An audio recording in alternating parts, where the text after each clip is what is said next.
पैसा झाला मोठामध्ये अत्यंत महत्त्वाचा आणि सध्या जो विषय आपण फेस करतोय तो विषय आपण घेणार आहोत। तो विषय म्हणजे महापुरातलं जे नुकसान झालेलं आहे सगळ्यांचं, त्या दृष्टीने आपण जे करायचं आहे ते आपत्तीतलं नियोजन, विमा नियोजन असं आपण म्हणूया। कारण सध्या नुकताच जुलै महिन्यामध्ये आपण सगळ्यांनीच पावसाचा कहर अनुभवला आणि त्यामुळे आलेला महापूर ठिकठिकाणी खास करून 3 ते 4 जिल्ह्यांना याचा बसलेला मोठा फटका आणि त्याच्यामुळे झालेलं घरं, दुकानं आणि गाड्यांचं नुकसान। आणि मग याच्यातनं आपल्याला आता वाट कशी काढायची आहे त्यासाठीच हा एपिसोड आम्ही घेऊन आलेलो आहोत। आणि त्या अनुषंगाने आपण एक ग्राफिक देखील बघणार आहोत आणि त्याच्यानंतर आपण पुढे जाणार। 2 तज्ञ मान्यवर आपल्या सोबत आहेत, पण त्याच्यापूर्वी आपण एक ग्राफिकल प्रेझेंटेशन बघूया की कोणत्या जिल्ह्यामध्ये घरं, दुकानं, गाड्या या संदर्भातली आकडेवारी जी आहे नुकसानीची ती समोर आलेली आहे ती काय सांगते आपण बघूया। तर महापुरातल्या नुकसानाची आकडेवारी: रायगड जिल्हा 26,000 घरं, दुकानं 4,500, गाड्या 1,300। रत्नागिरीमध्ये 2,576 घरं, 5,248 दुकानं, 4,532 गाड्या। सांगलीमध्ये घरांची आकडेवारी सध्या उपलब्ध नाहीये, 2,500 दुकानं, गाड्या 200। कोल्हापुरात 2,770 घरं, 1,989 दुकानं आणि 300 गाड्या। सगळ्यात महत्त्वाचं म्हणजे पंचनामे प्रक्रिया अजूनही सुरू आहे, त्यामुळे ही अंदाजे आकडेवारी आहे।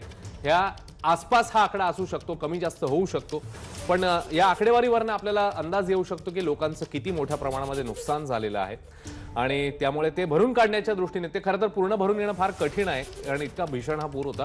पण तरी देखील या पुराच्या संकटातनं त्याची दाहकता कमी करण्याच्या दृष्टीने किंवा येणाऱ्या काळामध्ये त्यांना थोडंसं या संकटातनं बाहेर काढण्याच्या दृष्टीने हा एपिसोड आपण घेऊन आलोय।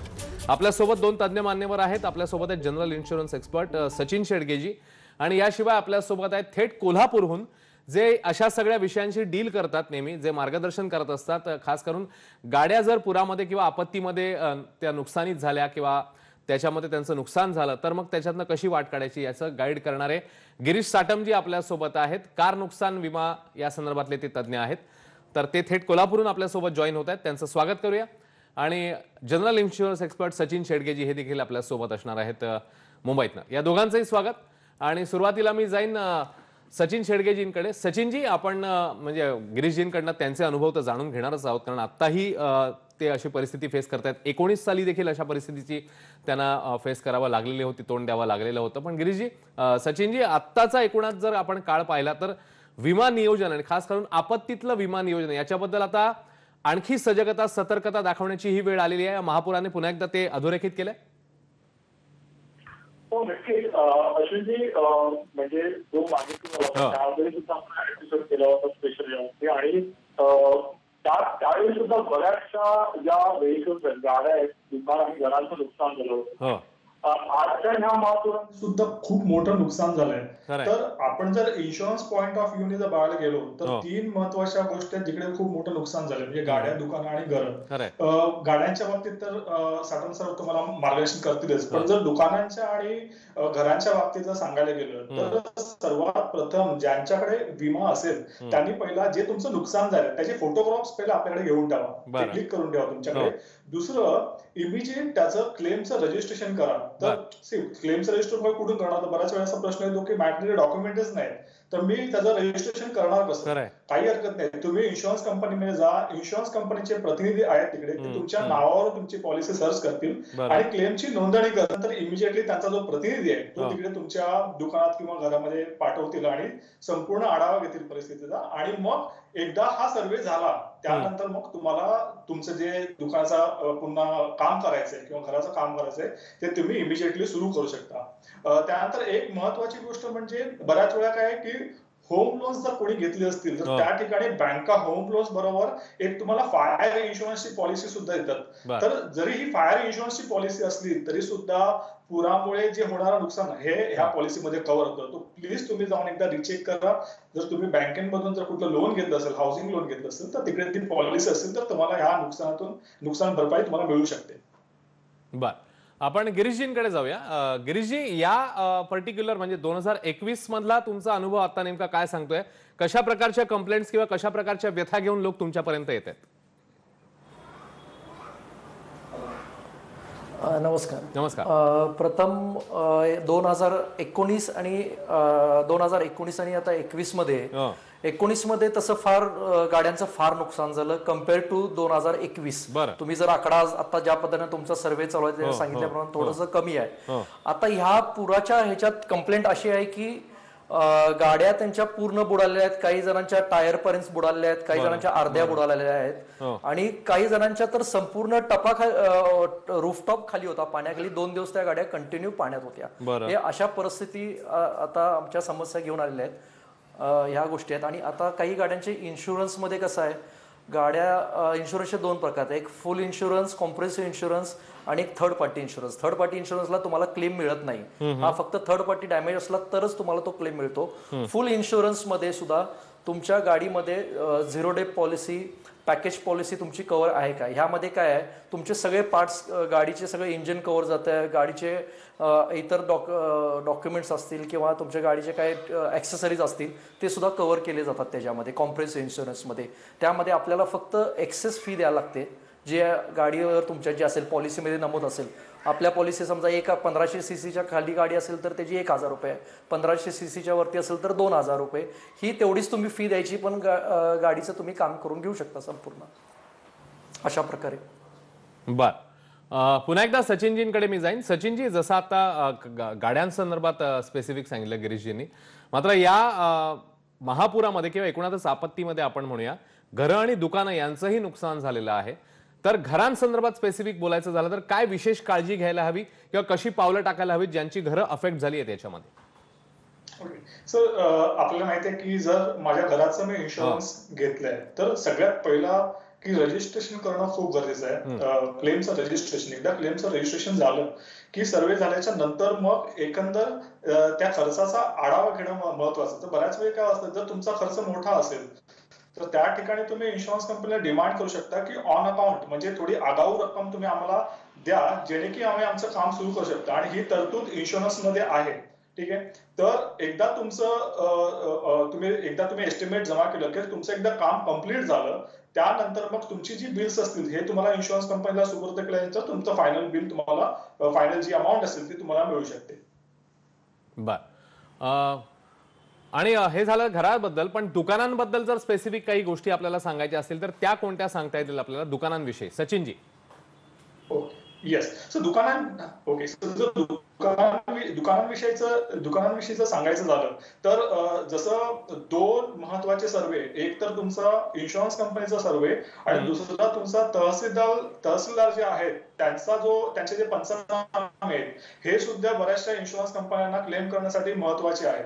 त्यामुळे हे जोपर्यंत तुम्ही दोन्ही म्हणजे तहसीलदार पंचनामे आणि इन्शुरन्स कंपनीचा सर्वे हे डॉक्युमेंट्स महत्वाचे आहेत. त्यामुळे इन्शुरन्स कंपनीच्या सर्वे बरोबर तहसीलदारांचे सर्वे खूप महत्वाचे आहेत. त्यामुळे तुम्ही इन्शुरन्स कंपनीला विचारलं पाहिजे की तहसीलदारचे सर्वे हे आमच्यासाठी इम्पॉर्टंट आहेत का. बऱ्याचशा इन्शुरन्स कंपनीचे वेगवेगळे व्ह्यूज आहेत.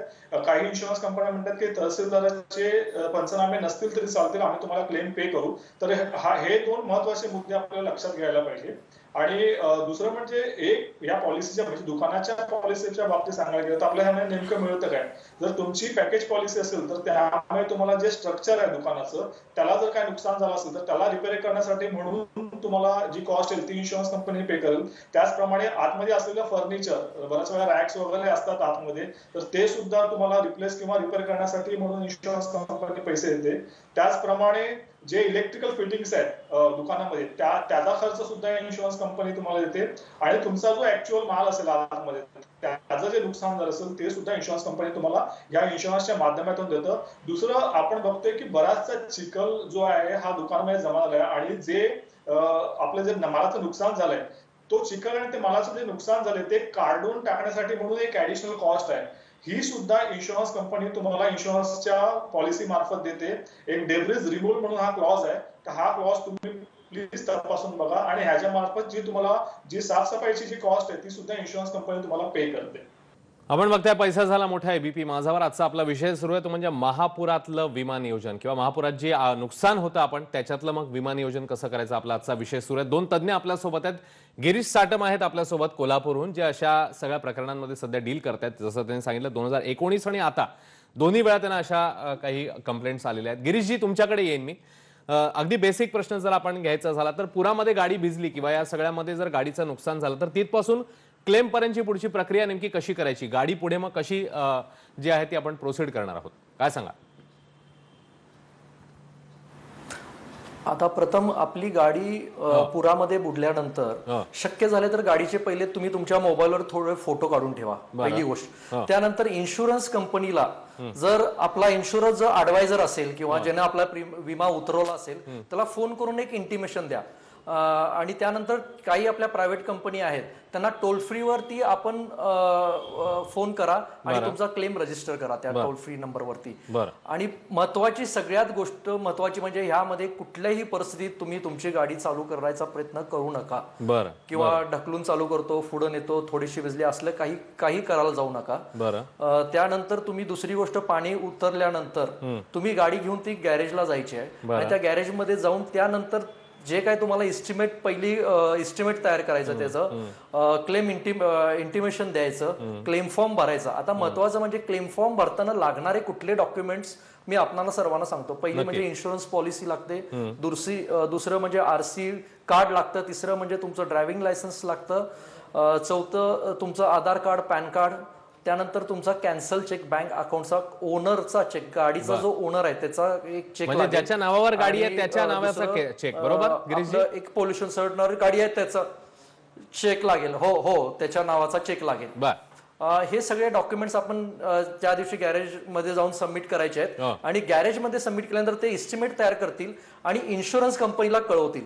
इन्शुरन्स कंपनी त्यानंतर इन्शुरन्सचं सर्वेअर येईल, सर्वेअर आल्यानंतर ते त्याचे फोटो काढतील, गाडीचे फोटो काढतील, इस्टिमेट बघतील. आणि ह्यामध्ये दुसरी एक गोष्ट मला इथं महत्वाची नमूद करायची आहे की ज्यावेळी आपण गाडीचा इन्शुरन्स उतरतो, आता तुम्ही एखादी गाडी तुमची कुठली एक स्विफ्ट डिझायर आहे त्याचा इन्शुरन्स डिक्लेअर व्हॅल्यू म्हणून असते. म्हणजे त्या गाडीची आता व्हॅल्युएशन समजा 5 लाख रुपये आहे तुमच्या इन्शुरन्स व्हॅल्यू मध्ये, एक्झाम्पल सांगायला मी 5 लाख रुपये असल्यानंतर त्या गाडीचं समजा आपलं एस्टिमेट जर रिपेअरचं इस्टिमेट अबाव 5 लाख जात असेल, म्हणजे 8 लाख, 7 लाख, 9 लाख जर जात असेल रिपेअर कॉस्ट, तर ती गाडी टोटल लॉस केली जाते.